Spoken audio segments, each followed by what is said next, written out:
아멘. 영광의 박수를 주님께 돌리십시다. 오늘 설교 제목을 하나님의 꿈이 되는 자 이렇게 정했습니다. 따라합시다. 하나님의 꿈이 되는 사람으로 삽시다. 예전에 김병만이 나오는 정글의 법칙이라는 그런 프로그램이 있었습니다. 몇 가지 식량을 구할 수 있는 도구를 몇 개를 주고 야생에 사람들이 가서 사는 그런 프로그램입니다. 그 프로그램에 꼭 빼놓지 않고 나오는 게 있어요. 그건 뭐냐면 부싯돌 같은 거 가지고 불을 피우는 것입니다. 불을 살리는 것이죠. 제가 기억으로는 이 박솔미라는 탤런트가 한 번은 나와서 그 부싯돌을 이렇게 쓱 처음에 불었는데 불이 붙은 거예요. 그런데 옆에서 낙엽을 준비를 안 해가지고 그냥 불이 붙다가 꺼져버렸어요. 두 번째 이렇게 걷는데 다시 이제 성공을 했는데 젖은 낙엽에 불이 붙지 않는 거죠. 그렇게 3시간 동안 불을 붙이려고 애를 쓰더라고요. 그런데 이 김병만이라는 이 사람이 와서 그 절 못 붙이니까 붙여준다고 했는데 1분도 안 돼서 불 붙여준 거예요. 불 붙이기가 그렇게 쉬운 것이 아닙니다. 아는 사람은 쉽지만 모르는 사람은 불 붙이다가 굶어 죽을 수 있습니다. 어려서 시골에 불을 떼서 난방을 저희 집이 했어요. 젖은 장작이나 젖은 나뭇잎에 불을 붙인다는 것은 거의 불가능합니다. 그런데 붙일 수 있는 방법이 딱 한 가지 있어요. 어려서 그 딸기 농사를 많이 해서 비닐이 많았어요. 그 비닐을 가져다가 조금만 떼면 절대 꺼지지 않아요. 젖은 장작을 올려놓든지 젖은 낙엽을 올려놓든지 올려놓으면 말려서 다 태웁니다. 세상에도 보면 우리가 세상에 젖어버리면 어떻게 되느냐. 세상에 젖어 살면 하나님의 말씀이 붙지 않습니다. 성령의 불이 타오르지 않아요. 기도의 불이 타오르지 않습니다. 오늘 성경에 보면 믿음의 조상이라고 말씀의 처음에 이 가나안 땅에 들어온 한 사람이 있습니다. 나이가 이제 99세예요. 노인이죠. 그런데 세상에 완전히 젖어버린 걸 볼 수 있어요. 하나님은 데려와서 20년 동안 어떻게 75세에 왔으니까 한 24년 정도 됐겠죠. 나름대로 신앙생활을 똑바로 하라고 막 옆에서 부추기고 어떻게 세워보려고 애를 썼는데 세상에 젖은 거예요. 더 이상 하나님의 말씀이 붙지를 않는 것이죠. 아들을 준다고 말씀하셨는데 못 믿어왔는가 봐요. 그래서 그 앞장들을 보면 이미 나이가 이제 둘 다 아브라함도 사라도 이 아이를 낳을 그런 연도가 넘어버린 거죠. 특히 여자인 이 하갈이 그렇다 보니까 하갈의 이 사라가 그렇다 보니까 사라가 자기 종 중 예쁜 종 하갈을 아브라함에게 첩으로 줘서 아들을 낳게 합니다. 아브라함은 처녀 장가 가서 좋았는지 모르지만 자오자는 하갈에게서 이스마엘을 낳아요. 이스마엘이 생기자마자 아브라함이 생각이 달라졌던 것 같아요. 이제 자식 생겼으니까 하나님이 사라에게 아들 안 줘도 된다는 생각이 있었는지 몰라요.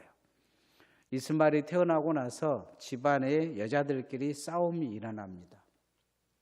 믿음의 불이 이 집에 붙을 줄 알았는데 믿음의 불이 붙기는커녕 세상 그런 욕심, 싸움, 시기, 질투가 가득한 거죠. 아브라함의 마음속에도 믿음은 이미 멀리 가버리고 이제 나라고 뭐고 하나님이 나라 준다고 꼬시고 아들 준다고 꼬셔서 가나안 땅에 왔는데 이제 그런 거 필요 없다는 거예요. 이스마엘이 지금 있으니까 세상에 이미 젖어서 하나님의 꿈이고 뭐고 이제 나는 만족한다 이런 생각 갖고 사는 거죠.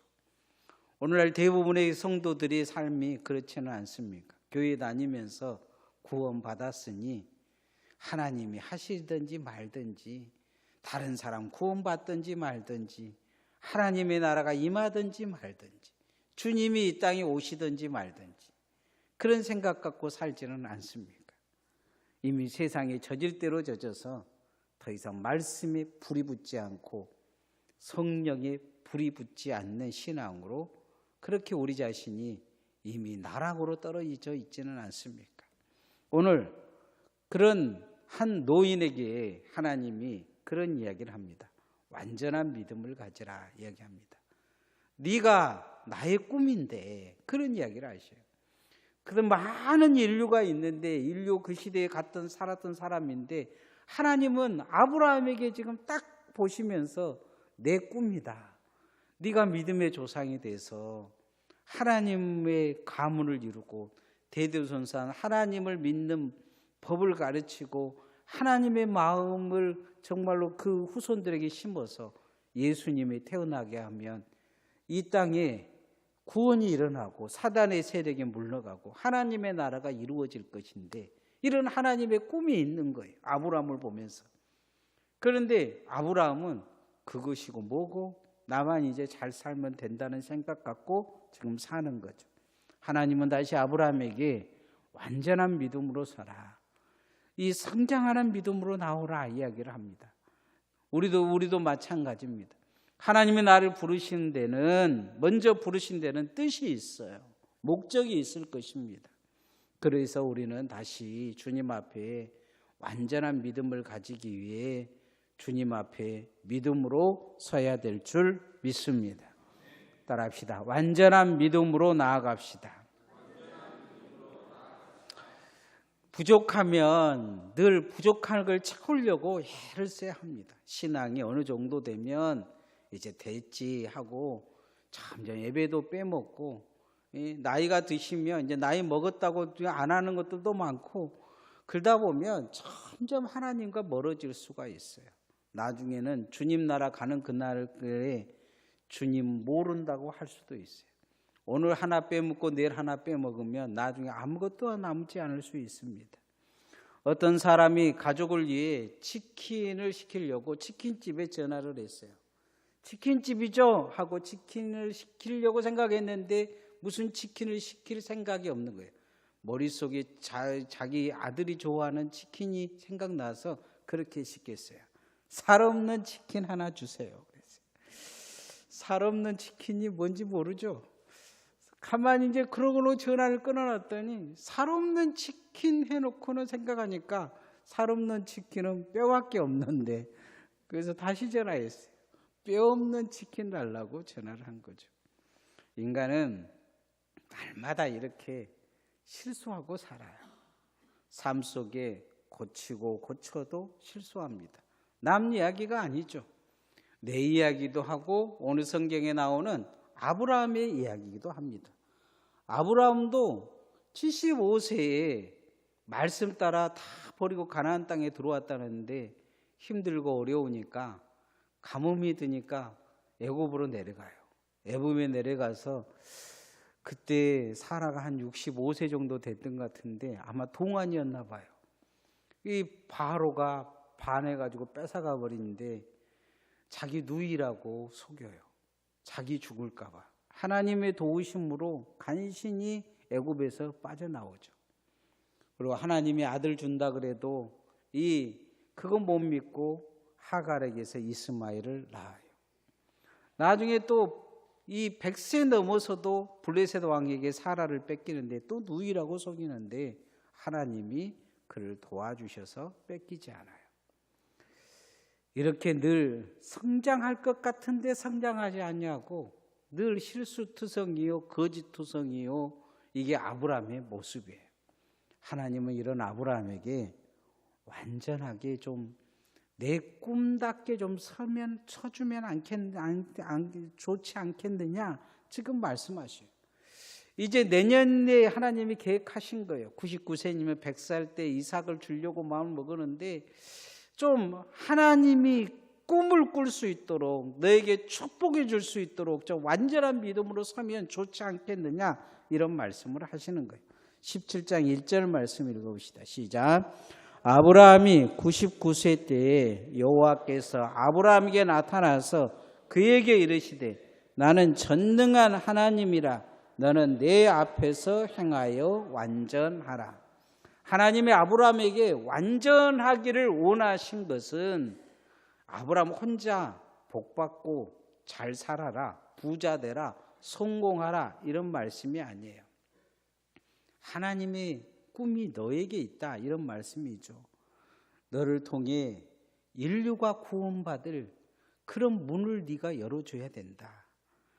믿음으로 좀 성장해서 믿음다운 믿음을 후손들에게 남겨줄 수 있는 조상이 좀 되어주면 안 되겠느냐, 그렇게 이야기하시는 거예요. 오늘 우리도 마찬가지입니다. 하나님이 나를 향한 꿈이 있어요. 하나님이 나를 먼저 예수 믿게 하는 꿈이 있을 거예요. 우리 가족을 구원하고 교회를 교회답게 세우고 우리를 통해서 많은 영혼들을 구원하려고 하는 하나님의 목적이 있을 거예요. 그런데 가족을 구원하기는커녕 가족들이 나를 보고 엄마 때문에 예수 교회 안 다녀, 아빠 때문에 교회 안 다녀, 형제들과 모든 사람들이 너 때문에 교회 가기 싫어, 교회 이야기만 나오면 화가 나, 이런 수준으로 우리는 이미 떨어져 있지는 않습니까? 한국교회가 하나님이 보시기에 지금 상황이 그렇게 아마 예쁘다 할 정도는 아닌 것 같아요. 지금 교회가 세상에 칭찬받기보다는 요거도 먹는 그런 시대가 되어버리지 않았습니까? 그건 다 우리의 신앙의 문제예요. 우리의 신앙. 뭔가 하나 10원짜리 하나 얻기 위해서 몸부림을 치는 세상 사람들과 교회와 전혀 다를 바가 없는 거죠. 지금 신문에서 늘 나오는 것은 보면 어느 교회 권사다, 어느 교회 장로다, 어느 교회 목사다, 그러면서 아주 뇌물 주고 뇌물 받고, 지난 정권에서도 가장 문제를 일으켰던 사람들은 다 교회 다닌 사람들이었어요. 다 장로들이고 다 권사들이었어요. 지금도 계속 그 사람들은 지금 재판받고 있어요. 이 사람들이 국가 조찬 기도회라고 모여가지고 국가를 위해서 기도한다고 모여서 기도했던 사람들이, 국가는커녕 자기들 사유사욕을 위해서 예수님 팔아먹고 산 거죠. 그런데 그것은 우리도 그래요. 우리가 하나님의 꿈을 꾸지 않으면 내 꿈대로 살 수 있어요. 교회도 철저히 용해먹고, 그냥 목사는 교인들을 용해먹고, 교인들은 목사 용해먹고, 교회 용해먹고 살 수 있어요. 자기 꿈이 이루기 위해서 이 사람 저 사람 욕하고 헐뜯고 뜯어내리고 세상보다 더 엉망진창 진흙탕처럼 교회가 그런 모습을 가질 수가 있어요. 우리 교회는 아직 그런 상황은 아니지만 조금만 귀를 열어보면 주변 교회에서 그런 소리 들려요. 하나님의 꿈이 없는 거죠. 내 꿈만 있는 거예요. 더 내 믿음을 좀 성장시키고 하나님 앞에 기도하고 엎드리고 교회를 교회답게 세우려는 마음이 없어요. 한 영혼이라도 더 건져내려는 몸부림이 없어요. 우리가 내 신앙을 주님이 나를 향해서 꿈꿀 수 있는 완전한 신앙으로 성장시킬 수 있기를 소원합니다. 그러기 위해서는 믿음의 유산을 잘 이어받아야 합니다. 또한 믿음의 유산을 잘 또 남겨줘야 돼요.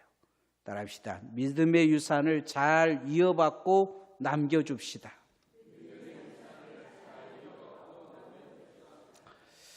예전에 우리 선조들의 신앙을 보면 참 믿음이 좋았어요. 한국교회에 들어오신 이 선교사들의 믿음을 보면 지금 목회자들과는 좀 차이가 있어요. 그분들은요, 옷을 들어와 가지고 갓을 쓰셨어요. 상투를 맸어요. 그 서양 사람들이라 그래서 다 양복 입고 다닌 게 아니에요. 우리는 선교사님들이 오면 양복 입고 코쟁이라고 그렇게 생각하는데 예전에 보면 이름도 다 한국식으로 바꿨어요. 복음이 안전해지니까 복음 전하기 위해서 자기 자신을 완전히 한국 사람으로 바꾼 거예요. 이렇게 짧았던 머리를 다시 길게 만들고 상투를 치고 갓을 쓰고 옷을 그렇게 입고 다녔어요. 어떤 선교사들은 와가지고 그들에게 욕을 했어요. 왜 머리를 기르느냐, 왜 상투를 쓰느냐, 왜 갓을 쓰느냐, 막 그러면서 욕을 했어요. 그러나 한국 교회가 지금 이렇게 설 수 있는 것 중에 한 가지는 뭐냐? 그분들이 하나님의 나라의 꿈을 꾸었기 때문이에요. 그리고 믿음의 유산을 그대로 남겨줬어요. 교회를 위해서, 성도를 위해서, 주님을 위해서는 목숨까지라도 내어줄 수 있는, 복음인을 위해서라면 모든 걸 바꿀 수 있는 그런 시대를 남겨줬어요. 그런데 그 유산을 받고 우리는 그렇게 살지 못해요. 하나님 앞에 우리는 오늘날의 시대에 보면 교회가 이러쿵저러쿵 법을 너무 많이 만들어놔요. 이거 무엇은 어찌해야 되고 무엇은 어찌해야 되고 법을 만들어 놓고 복음을 위해서는 살질 않아요. 여러분, 교인들이 시험 든다 그러는데 예수 믿는 사람이 적다고 시험 든 사람을 본 적이 없어요. 교회가 기도 안 한다고 막 시험 든 사람이 없어요. 목사가 설교 준비 안 한다고 시험 든 사람이 없어요. 설교 길게 한다고 시험 든 사람은 내가 봤어요. 기도 길게 한다고 시험 든 사람도 봤어요. 예배 길게 드린다고 시험 든 사람은 봤어요. 남의 신앙 간섭하면서 시험 든 사람들도 봤어요. 남이 술 먹고 다닌다고, 남이 뭐 어쩐다고, 남이 무슨 옷 입고 다녔다고, 남이 머리를 뭐 빠글빠글 볶았다고, 뭐 어떤 남자 집사님이 머리를 빠글빠글 볶아오니까 시험 든 사람들이 남이 머리를 빠글빠글 볶든지 말든지 자기 신앙 문제인 것은 정확히 들여다보지 못해요. 누군가 그 신앙, 내 신앙 보고 시험 들 수 있다는 건 기억을 못한 거예요. 정말 중요한 믿음의 유산이 있어요. 깨어 기도하는 한국의 신앙이 있어요. 새벽을 깨어 기도하는 신앙이 있어요. 예배라면 목숨을 걸고 기도하는 신앙이 있어요. 예전에 우리 어렸을 때는요, 못 심으면 막 욕먹는 사람들이 있었어요. 교회 다니면 다 하얀 그 소복 같은 옷을 입고 집사님, 권사님들이 성경책을 옆에 끼고 이렇게 교회를 가면 못 심는 사람들이, 예수 믿는 사람이 다 욕했어요. 그래도 그 핍박받고 교회를 다녔어요. 제 시골 교회에 예배당 짓는데 땅 내놓으신 권사님에게 잡아 죽인다고 낯들고 술 취해가지고 저녁마다 사람들이 쫓아와도 대밭에서 숨을 쉬면서 기도하시면서 지금 우리 교회가, 우리 시골 교회가 거기에 서 있어요. 신앙의 유산이죠. 그런데 우리는 그런 유산은 다 버려버리고 이제 기도하는 사람도 줄어들고, 예배 시간이면 목사가 그렇게 이야기해도 예배가 점점 줄어들고, 지금 그런 상황이 되어져 가고 있어요. 하나님은 이 아브라함에게 그렇게 말씀하셔요. 너 후손을 위해, 너가 만들 민족을 위해 좀 온전해져라. 하나님과 정말 약속다운 약속을 맺을 수 있는 자가 되라 요구하십니다. 17장 7절 말씀 읽어보십시다. 시작. 내가 내 언약을 나와 너 및 내 대대 후손 사이에 세워서 영원한 언약을 삼고 너와 내 후손의 하나님이 되리라. 하나님의 꿈이 있어요. 그건 뭐냐면 너의 하나님이 되어주고 싶다는 거예요. 너만의 하나님, 너의 후손의 하나님이 되고 싶다. 이렇게 말씀하고 계세요. 하나님을 하나님답게 좀 믿어보라 이야기하죠. 하나님을 하나님답게 믿어봐라. 우리도 하나님을 하나님답게 믿어야 될 줄 믿습니다. 아브라함에게 지금 뭐 복 받으라, 뭐 성공해라 이게 아니에요. 하나님을 하나님답게 믿어봐라 하면서 이제 언약을 맺자, 약속하자, 다시 한번 손가락 걸고 약속하자 하시면서 할례를 행하라 하십니다. 오늘날 우리에게 세례와 같은 증표입니다. 우리는 예수 믿고 나서 교회에서 세례 받을 때 하나님과 손가락 걸었습니다. 하나님을 하나님대로 믿겠다. 예수 그리스도를 나의 구주로 섬기겠다. 교회와 함께 가겠다. 이런 서약을 우리에게 했어요. 아브라함에게 하나님께서 이 고백을 후손에게 남기라고 하신 것은 아주 중요한 이야기입니다. 하나님의 꿈이 너에게 있다. 네가 그 꿈의 씨앗이 되어지면 내 후손들도 그 꿈을 꿀 것이고, 네가 영적 믿음의 조상이 돼서 모든 자들이 인류가 그 꿈을 꿀고 구원받게 될 것이라는 하나님의 꿈이 아브라함에게 있는 거예요.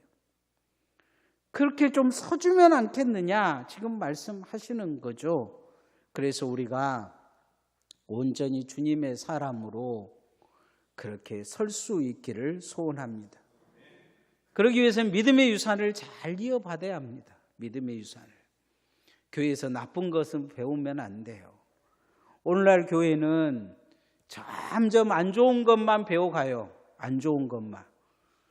좋은 것은 다 버려버리고 무슨 교회 안에서 안 좋은 것들을 점점 익혀가는 것을 볼 수가 있어요. 선조들이 한국교회에 배워준, 남겨준 신앙의 유산이 있어요. 죽어도 말씀대로 사는 거예요. 어디에 있든지 깨어 기도하면서 애쓰는 거예요. 예배를 생명처럼 여기는 거예요. 그래서 우리도 믿음의 유산을 잘 이어받고 이렇게 믿음의 유산을 또 후손에게 남겨주는 교회와 성도들 되어지기를 소원합니다. 마지막으로 믿음의 조상이 됩시다. 믿음의 아브라함이 돼야 됩니다. 따라합시다. 믿음의 아브라함이 됩시다. 여러분의 가문에 많은 사람들이 선조부터 예수 믿은 사람들도 있을 거예요. 그러나 대부분 한 4대는 안 되는 것 같아요. 누군가는 여기에 보면 믿음의 아브라함 같은 사람들이 있어요. 여러분을 통해서 여러분의 가문에 믿음이 시작된 거죠. 그래서 여러분이 어떻게 완전히 서느냐가 되게 중요해요. 하나님과의 약속을 어떻게 맺어가냐가 정말로 중요합니다. 성경에 보면 인류에게 중요한 3명의 조상이 있습니다. 첫 번째는 아담입니다. 아담은 인류에게 죽음을 가지고 저주를 가져다 줬어요. 그래서 첫 번째 물로 멸망시키는데 그 다음에 조상이 노아입니다. 노아는 시작은 좋았으나 끝이 좋지 않았어요. 믿음을 자녀들에게 철저히 물려주지 않아요. 그래서 그의 자식들은 노아 때만 예배해요. 그리고는 신앙이 무너져 버려요. 그래서 하나님은 다시 영적 조상을 세우는데 그게 누구냐? 아브라함입니다. 아브라함을 통해서 다시 예배가 예배되어지고 하나님이 하나님 되어지기에 그걸 믿음의 영적 조상으로 세우신 거죠. 그리고는 약속하신 것입니다. 아브라함에게 오늘 그 약속을 하십니다. 17장 9절 말씀 읽어보십시다. 시작. 하나님이 또 아브라함에게 이르시되 그런즉 너는 내 언약을 지키고 내 후손도 대대로 지키라. 너는 믿음의 조상이 되라. 지금 요구하고 있는 거예요. 이 믿음을 잘 전승할 수 있도록 성장하라 요구하고 있는 것을 볼 수가 있습니다. 아브라함을 통해서 한 가지 우리가 복받은 게 있어요. 그건 뭐냐면 믿음이라는 것이 뭔가를 안 거예요. 그래서 히브리 11장에 보면 믿음을 이야기할 때 가장 강조한 사람이 있어요. 누구냐면 바로 아브라함입니다. 우리가 하나님의 사람으로 살려면 믿음이 완전해져야 됩니다. 아브라함처럼 믿음의 조상으로 하나님이 나를 세우고자 하는 목적이 있음을 기억을 해야 합니다. 나를 통해서 내 자녀들이 구원받고 내 후손들이 구원받게 될 줄 믿습니다. 이집트의 쓰레기 마을이라는 기독교인 마을이 있습니다. 그 한국에서는 동굴교회로 가끔 TV에 나와요. 관광지가 되긴 했지만 조금만 떨어지면 냄새나는 쓰레기 마을입니다. 이곳에 기독교인들이 모여 산 이유는 이집트가 이슬람이 되면서 직장도 잃고 학교도 못 다니기 때문이에요. 직장을 다니려면 개종을 해야 돼요. 아이를 학교 보내야 됩니다. 그래서 이들은 예수님 믿기 위해서 쓰레기 마을로 모였어요. 그리고 쓰레기 속에서 분리수거를 해서 그놈을 내다가 팔면서 삽니다.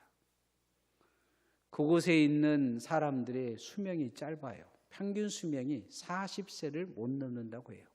좋은 물을 못 먹기 때문이죠. 공기가 안 좋기 때문이에요. 그런데 자녀를 낳으면 이 오른손 엄지와 검지 사이에 십자가를 문신을 넣어준다고 합니다. 너는 하나님으로 사람으로 살다가 죽으라는 이야기죠.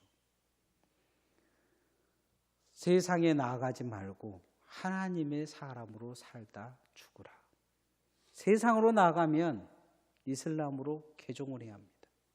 그런데 그런 자녀들을 만들지 않기 위해 쓰레기 마을에서 쓰레기를 줍고 살다가 죽을 수밖에 없는데, 그래도 그들에게 한 가지 남기는 유산이 뭐냐? 엄지손가락에 사이에 십자가 하나 그어주면서 예수 그리스도를 믿음으로 구원 얻으라. 이것을 끝까지 남겨주는 것입니다.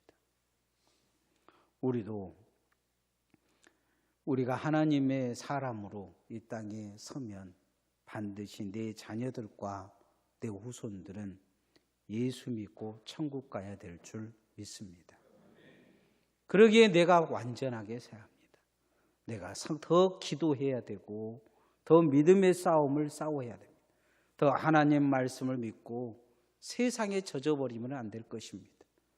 말씀이 내게 불이 되어 나를 일으켜고 말씀이 나를 움직이고 기도의 불이 나에게서 꺼지지 않고 성령의 불이 나에게서 꺼져서는 안 될 것입니다.